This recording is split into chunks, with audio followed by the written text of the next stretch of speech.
I remember that night as if it were carved into my bones, the kind of night you don't forget because it shifts everything you thought you knew about life, about family, about trust.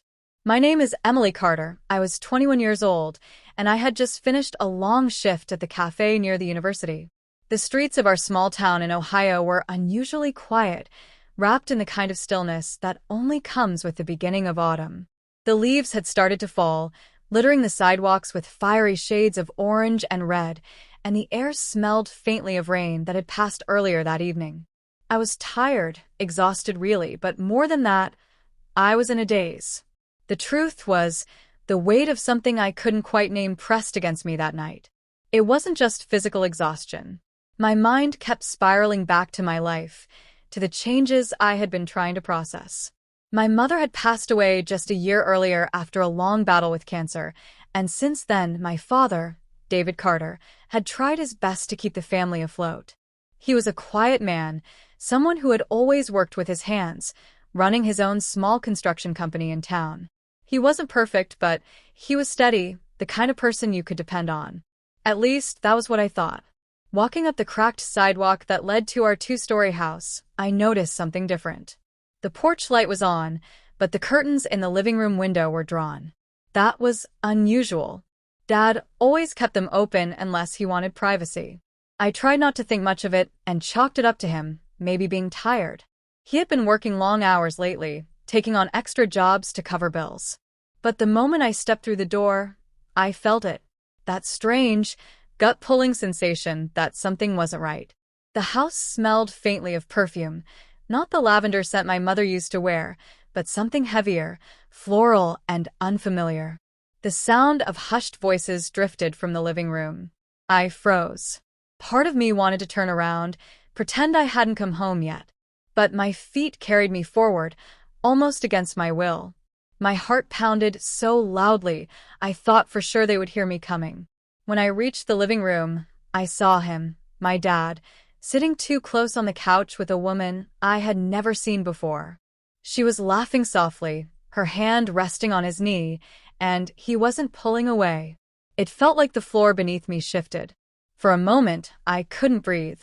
My dad, the man who had shared my grief after losing Mom, the man who told me we would get through everything together, was sitting there with someone else. He noticed me then. His eyes widened in shock, guilt flashing across his face like a storm. The woman quickly moved her hand away and glanced at me nervously, as if unsure whether to stay or leave. I couldn't move. My backpack slid off my shoulder and hit the floor with a dull thud. "Emily," Dad said, standing abruptly.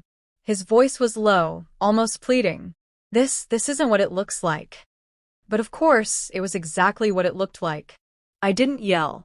I didn't cry.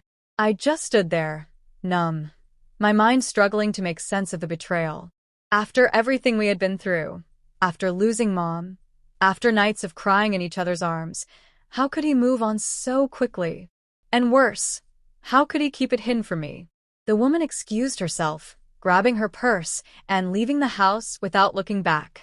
That left just me and my dad in the heavy silence of the living room. He tried again. "Emily, I'm sorry you had to see that. I should have told you. I didn't mean for you to find out like this." I couldn't speak at first.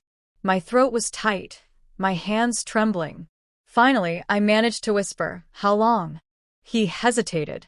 That pause was enough to break what little strength I had left.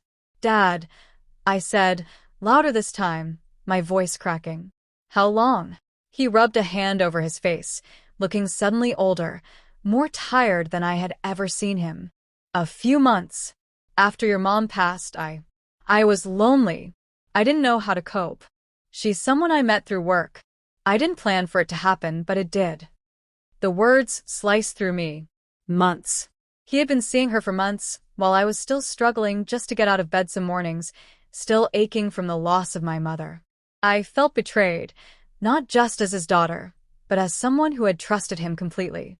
The hours that followed were filled with a conversation I never thought I would have with my father.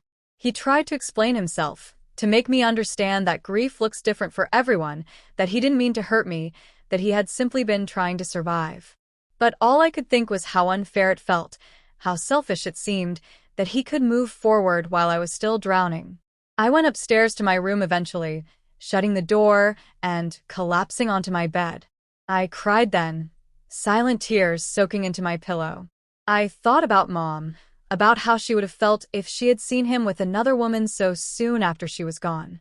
I thought about family, about trust, about love, and how fragile it all suddenly seemed. The days that followed were tense. Dad tried to give me space, but the air between us was heavy, filled with words unspoken. At school and at work, I put on a mask pretending everything was fine, but inside, I was unraveling. I kept wondering if maybe I was being too harsh, if maybe I was selfish for expecting him to stay alone forever, just because I wasn't ready for him to move on. But every time I thought I might forgive him, I remembered the look on his face when I walked into that living room, the guilt, the shame, and I pulled back again. Eventually, we had to talk. Really talk. One evening, he knocked gently on my door and asked if we could sit down. We went into the kitchen, and for the first time in weeks, we spoke without anger.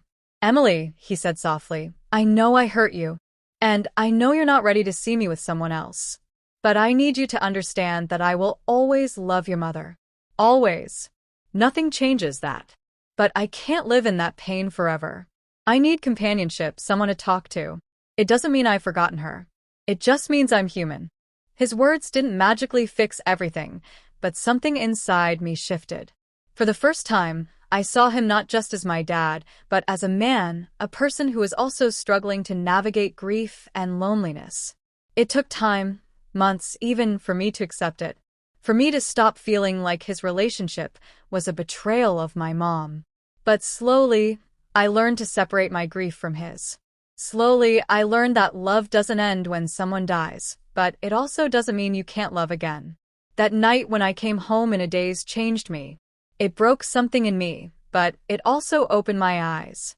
It forced me to see the messy, complicated truth of life, that people are flawed, that grief doesn't follow a straight line, and that love takes many forms.